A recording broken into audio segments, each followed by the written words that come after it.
So, ngayon is Saturday. Ano ba date ngayon? 22. 22. February 22. Sa March 1 and 2, aakyat si Lolo kasama yung kanyang team niya sa Mount Napulawan sa Ifugao.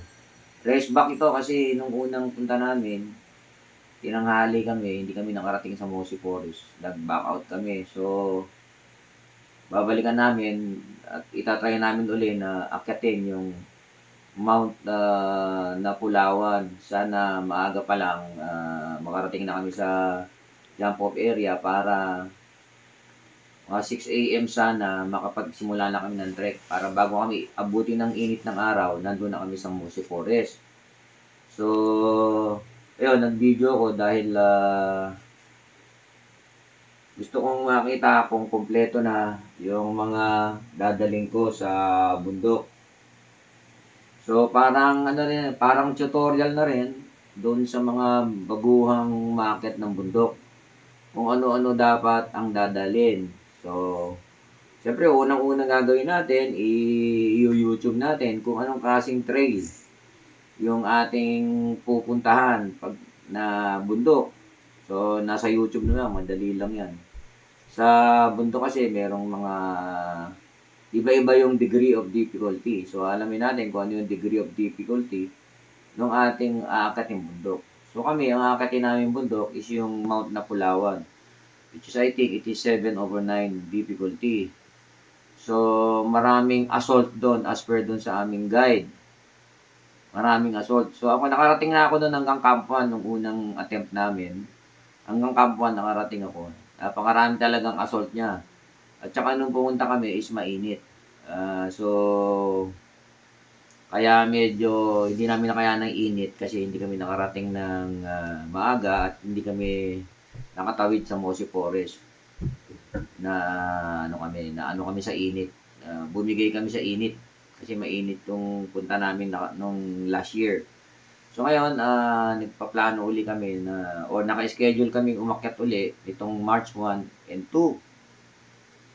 March 1 and 2. So, ito yung mga dadaling ko sa sa bundok. Ngayon, ang advice as per dun sa info sa aming sa aming guide, malamig daw ngayon sa Pulag. Sa Pulag, sorry. Sa Mount Napulawan. Pagdating mo ron sa kanyang doon sa summit, malamig daw doon. So, kailangan namin magdala ng panlamig. At saka marami daw limatic. So, never ko pa naman na-experience yung limatic. So, yan yung linta na pag dumikit dito, hindi mo siya pwedeng tanggalin, sabi nila. Hindi mo siya pwedeng tanggalin kasi may spike yung niya, yung bunganga niya o may ipin. Hahayaan mo lang siya. At ngayon pagka nabusog na siya, aalis na siyang kusa. Tapos yung bleeding ng pinanggalingan ng kanyang kagat is continuous yung bleeding. Kahit na yan punasan mo, diinan mo, continuous daw ang bleeding as per doon sa mga naka-experience na ng mga kasama ko. So yun, isa pa yun na wala rito. Sabi nila alcohol daw, pwede na yung pang spray. So wala pa akong alcohol dito, tama-tama, nabanggit ko sa inyo. So yun ang kulang ko, yung alcohol. So ito ngayon yung mga gamit ko, yan. Siyempre, meron akong inflatable na tilo. Ito naman, ito yung pinakatuwalya ko. Maliit lang siya kasi madaling maka-absorb ng tubig. Nabili ko to sa Nature Site.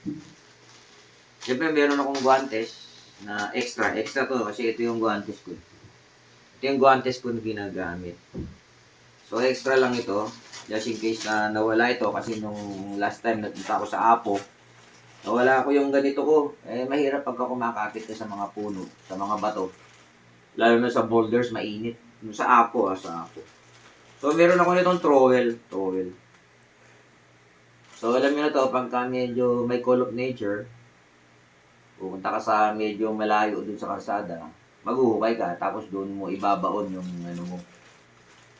Alam mo na kung ano ibabaon mo ron. Tapos tatabunan mo para hindi naman siya. So, ganun. Kaya meron akong trowel. Trowel. Siyempre, itong medical kit ko, nandito na lahat. Bandage, may piramid, para sa pagtatae, para sa... May antibiotic din akong dala rito. Yung mga panlanggas ng sugat, nandito na sa aking medical kit. Nandito na sa aking medical kit. So, eto, idal tayo ito. Pero baka hindi ko nadali ito kasi malaki na yung ano ko eh. Malaki na itong aking baso. Dito na ako kumakain. So, ito yung aking kutsara yan eh. Yan yan, kutsara. Ito naman, siyempre, huwag nyo kakalimutan to emergency blanket. Pagka tinamaan tayo ng hypothermia, ito, importante itong emergency blanket. Murang-mura lang ito. Babalot mo sa katawan mo para mainitan ka. Mainitan ka. Siyempre, dahil vlogger si Lolo, meron tayong action cam. Siyempre, vlogger si Lolo eh. May action cam tayo. At ito yung kanyang battery. Siyempre, check natin kung sila, ano tawag dito? Fully charged na sila. Para, pagdating natin sa bundok, hindi tayo mahirapan. Although, meron naman tayong backup may backup naman tayo nitong battery charger o battery bank. So, yan. Tapos, syempre, may mic si Lolo. Mic. Ito yung mic niya. Kinoconnect dun sa And, syempre, meron tayo ng earpods pagka nasa biyahe tayo. Meron tayong papakinggan. May papakinggan tayo. Okay. Ngayon, ito, nagdala ako ng extrang. Ito, tights. Tights, syempre, kasi, kailangan pag akit ko sa bundok, naka-tights ako dahil pang-depensa na sa limatic. Meron akong 3 extra t-shirt. At meron din akong, dry fit ito, pang extra t-shirt na rin to, sa limatic. Saka ito yung long sleeve ko o sweatshirt. Siyempre, meron tayong brief. Siyempre, pagka tayo. Jacket, meron din tayong jacket. Yan. Jacket. Ito yung aking backpack para sa aking trail food at para sa aking kapote. Itong kapote ko, babataas. Para sigurado na hindi ako mabasa. Ilalagay ko yan dito. Tsaka, meron pa akong extra. Just in case, may mga kasama tayo na, like nung nandun ako sa Tapulawan, meron kaming kasama. Pagdating pala dun sa taas, nung last week lang kami nagpunta ron. Pagdating pala ron sa, dun sa peak, or station 16, yung bago makarating ng Summit, napakalamig na pala ron. Yung isang kasama namin, wala siyang, wala siyang kapote, ganito. Kasi yung hamog niya ron, parang ulan. Mga 1 hour ka sa hamog, basa ka na eh. So, pwede nating ipamigay yan para, yun, hindi sila ma-hypothermia. Siyempre, jacket meron tayo. So, ito yung ating neck pillow. Sa biyahe naman to, sa biyahe. Kasi ang biyahe sa Ifugao, manggagaling ako sa Pasay, nasa 12 hours. Sa Pasay na ako manggagaling, sa opisina na ako manggagaling. So, nasa 12 hours ang biyahe namin. At, ito yung aking, body, tawag dito. Kalimutan ko yung tawag dito. Ito yung body bag para palaban sa lamig. At siyempre, ito yung ating tent.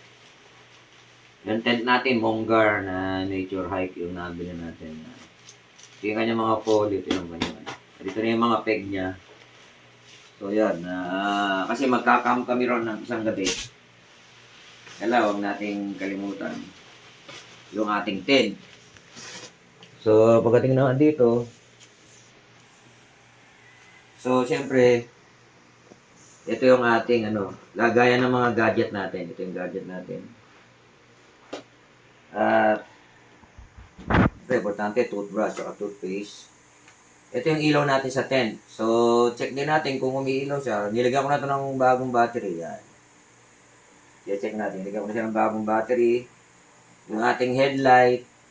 Yan, headlight. Yan. Dala na ako kasi nung umakit ako ng Tapulawan, ginabi kami pababa. Yung battery ko mahina. So, mahina. Wala akong nagawa. Pinagtsagaan ko yung aking battery. So ngayon, nagsigurado na ako, may mga backup na tayo, may mga nabuli na tayo ng mga battery, AAA, tsaka AA. Kasi dito, ano to, AA to eh. Meron pa rin ako nito. Pag pwede mo rin ilagay ito sa tent o doon sa inyong doon sa inyong sa labas para maliwanag. Yan. Saya sabit lang ito. O dinidikit sa metal. Siyempre, yung ating so mamimili ako rito kung anong gagamitin ko. Parehas naman siyang nature hike. Ito kasi, hindi siya, hindi kamukha nito, hindi siya maghihiwalay, pero mo siya, na babali mo siya, like this. Ito, medyo mahaba siya. So, most probably, ito yung dadaling ko. Yung isa, yung babali. Siyempre, may medyas tayo. Medyas. Yung ating gator yata tawag dito. Dito inalagay yan. Para hindi tayo pasukin ng limatic. At meron tayong knee support. Kasi pagka pababa, mahina si Lolo. So, wala mo, susukain ito. Medyas. At huwag natin kakalimutan yung baby wipes. Kasi importante ito. Doon kasi hindi ka sa sa Mount Napulawan, walang water source dadala ka. So, ito yung panghugas mo. So baka dagdagan ko pa to kasi ito yung dala ko sa Napulaw, hindi ko nagamit. And meron uli akong extrang hindi ko pa pala yung battery niya. Meron uli ako extrang flashlight. Kasi nga, sabi ko sa inyo, nadala na ako nung nagpunta ako sa Mount Tapulaw.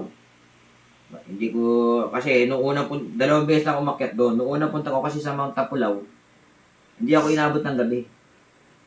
Bago dumilim, nakabalik na ako. Itong huli, meron siya.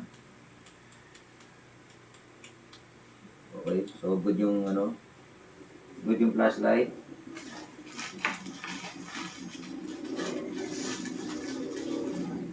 Siyempre, meron din tayong shade.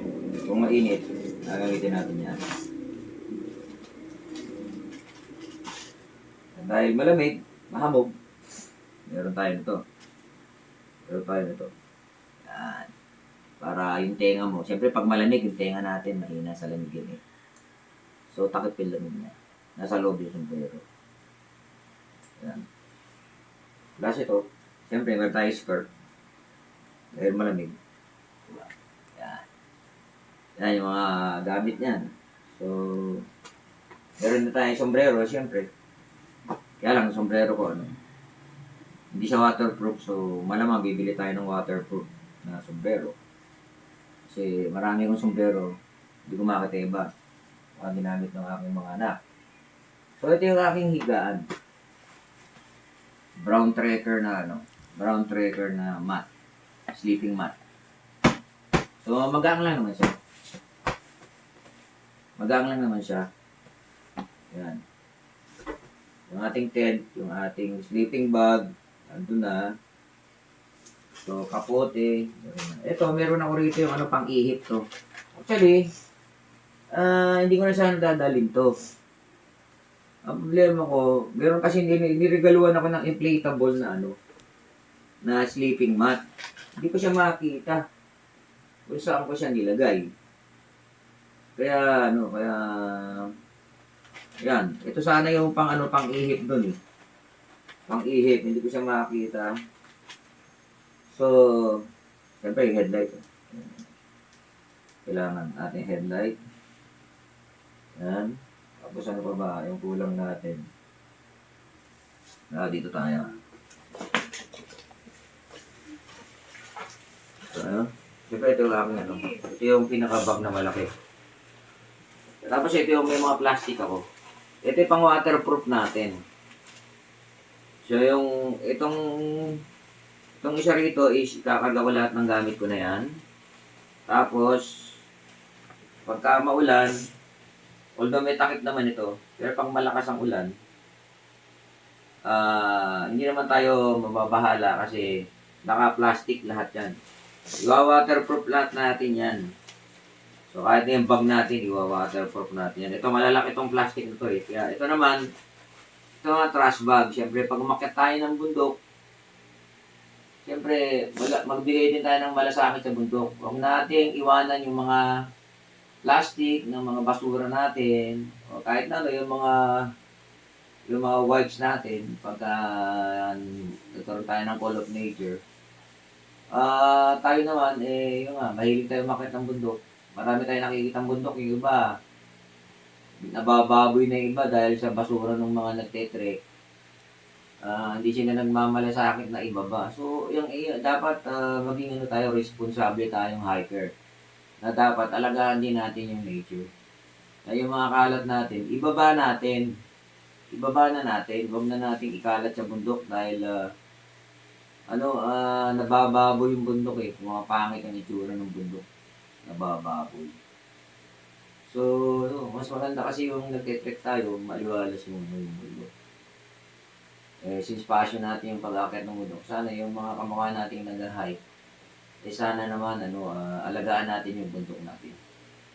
Kasi napakaganda ng bukod pa dun sa nakakita tayo ng magagandang tanawin, yung sa health natin, very very importante yung nag-hike ka. Kasi doon pinagpapawisan ka, di ba? So, maraming nade-develop sa'yo, yung cardio mo nade-develop, di ba? So, healthy living yan yung hiking para sa akin. Kasi ako 65 years old na, nakakapag-hike pa rin ako. Imagine inakyat ko yung Apo at age 63 and 64. Naakyat ko pa yung Apo. Tapos marami na akong naakyat na bundok. Yung Tapulawan yan, 2 balik na ako dyan. Yung Mount Pulag, kung di ako nagkakamali, 4 na balik na ako dyan. Yung Akiki dyan, naakyat ko na yan. Yung Akiki Trail, naakyat ko na yung Akiki Trail. Tsaka yung at saka yung Ambangeg, yung pabalik-balik na tayo dyan. Ang hindi ko na lang pupuntahan dyan sa Pulag is yung maraming limatic. Tanawangon ba yun, parang gano'n. Hindi ko pa napupuntahan yan, yung maraming limatic. So, masarap kasi yung nag-hike eh. Tapos pagka meron kayong side trip after the hike, napupuntahan niyo yung mga magagandang lugar sa, like in Mindanao, pagka umakyat kami ng Apo, yung 2 times ko nagpunta sa Apo, nag-side trip kami sa Bukidnon. Yung pangalawa namang side trip namin, Surigao. Napakaganda ng mga lugar doon sa Mindanao. Kaya ang sarap niyang balik-balikan. Kaya halos taon-taon nandun ako sa Mindanao para lang mag-hike. So this time lang, dapat itong March dulang-dulang Kitanglad kami. So fortunately, nakasara yung dulang-dulang for the meantime kasi nga nililinis yata ng kanilang municipality. So dito kami nagpa-schedule sa Mount Napulawan sa Ifugao kasi nga unang akyat namin dyan, hindi namin siya nabuo. So re-rest ba kami. So ito pa nga pala ibang dala ko. Nagdala ko ng thermal jacket tsaka pants up and down. Kasi pag sobrang lamig, kailangan natin to. Kakampi natin to pag sobrang lamig. Lalo na pag tinamaan tayo ng hypothermia. So, meron pa tong base layer. May base layer pa to, up and down din. So, ito yan. Para panlaban sa lamig. Extra trekking pants, extra. So, yun. Siguro halos lahat na sabi ko na sa inyo. Yan kasi yung isa sa paso ni Lolo bukod sa pag-alaga ng kalapate, yung tayo umakyat ng bundok. So marami na tayong naakyat ng bundok. Like in Luzon, wala na tayong nakita ng bundok dyan. Pabalik-balik na nga tayo sa ibang bundok. So, ngayon, yun, re-rest back tayo sa Mount Napulawan. Hopefully, this time, sana makompleto na namin yung aming trek sa Mount Napulawan. So, yun, yun lang ang i-share ni Lolo ngayon tungkol sa kanyang pag-akyat sa Mount Napulawan sa March 1 and 2. So, sana suportahan nyo si Lolo, mga kalolo. Don't forget to like and share po yung channel ni Lolo na Lolo's Backyard Vlog TV. God bless everyone.